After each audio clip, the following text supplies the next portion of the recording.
You spent 5 hours grilling the Murdochs and Rebecca Brooks. Do you go away satisfied you got the answers you were looking for?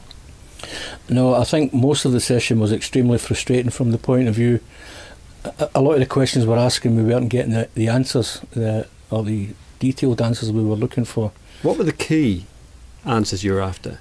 Basically the truth. Where has this come from? Who knew about it? Who sanctioned it?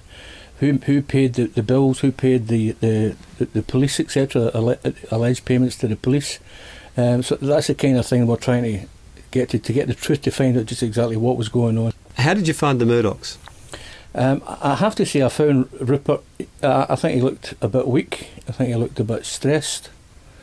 And given the answers he was given, I really don't think he's got an idea what's going on in the UK in terms of his own enterprises.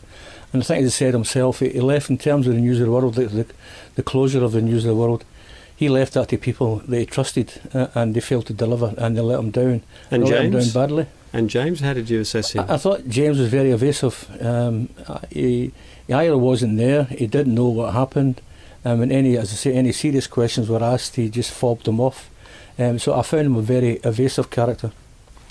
Where does it go from here? What's your next move? Our next move will be either to draw up a report, reflect and read through what's exactly what the transcript was, and maybe putting down some further probing written questions.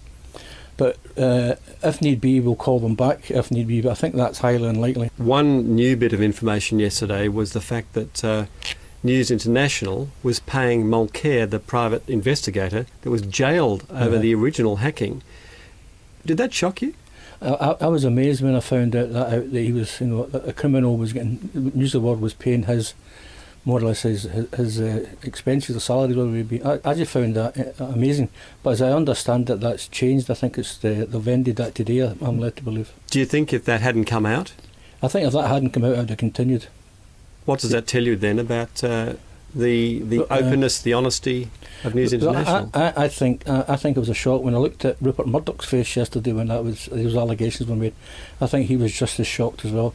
And I think the problem in terms of Rupert Murdoch, I don't think Rupert Murdoch knew what was going on because the people in the UK weren't telling him. Do you think that the rogue reporter, the rogue PI answer is sustainable any longer? No, I think it's incredulous for anyone to believe there was only one reporter. This is systemic throughout the whole of the News of the World. But even more worryingly, I think it's going to touch other newspapers and other media outlets as well. I think this is the tip of the iceberg, and it's going to get worse from here on in. Now, you did challenge Rupert Murdoch. You said you're in charge, basically. Do you accept responsibility? We'll just play a little of what you said. Mr Murdoch, do you accept that ultimately you are responsible for this whole fiasco? No. You're not responsible. Who is responsible? The people that I trusted to run it, and then maybe the people they trusted. Clearly, Rupert Murdoch wasn't accepting responsibility there. He is at the top. What do you think he should have said then? I think what he should have said is, yes, the buck does stop with me. I am the head of the enterprise. You know, listening to your answers, I detect a slight, almost sympathy for Rupert Murdoch, a sense that perhaps he's a bit of a victim. Is it?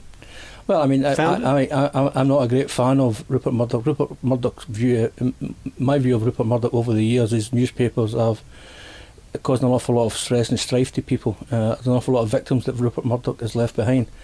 But I think it would be heartless not to say that this is an 80-year-old man who you could see yesterday was under a great deal of stress. He was very emotive. There is a conspiracy theory that he was play acting. I don't buy into that conspiracy. And I agree when he said that this was the most humbling moment of his life. And I don't think it's sympathy, I think it's empathy. Now, you've been in Parliament now for 11 years or so. You've seen the scandals with the MP's expenses. We've now got questions around the police and serious questions hovering over the press. Mm-hmm. What's it say about the institutions that underpin society here in Britain? There seems to be an elite at the top that sort of meet in their own circles and determine what happens in our country. And I think we have to look at that. We need to break this elitism that's developed in the country. And we need to make sure that when politicians or meeting senior media moguls or senior police officers. These meetings are transparent, accountable and recorded. I don't mean recorded for television, but recorded so that people can know when and where they met. The very fact that as Rupert Murdoch said yesterday, he was invited into number 10 for a cup of tea as an expression of thanks for the help they gave to support the Conservatives at the last general election. Yet he was invited to come in the back door. I think that's bad for democracy. David Cameron, is he in trouble? I don't think he's in trouble yet, but I think it's getting closer and closer to his number 10. So this is an evolving situation. Not only is it evolving daily, it's evolving hourly. Is it inconceivable that he could lose his job? I don't think it's inconceivable, but at this stage I wouldn't like to speculate that. But it has demonstrated his judgment has been poor in terms of who he's employed.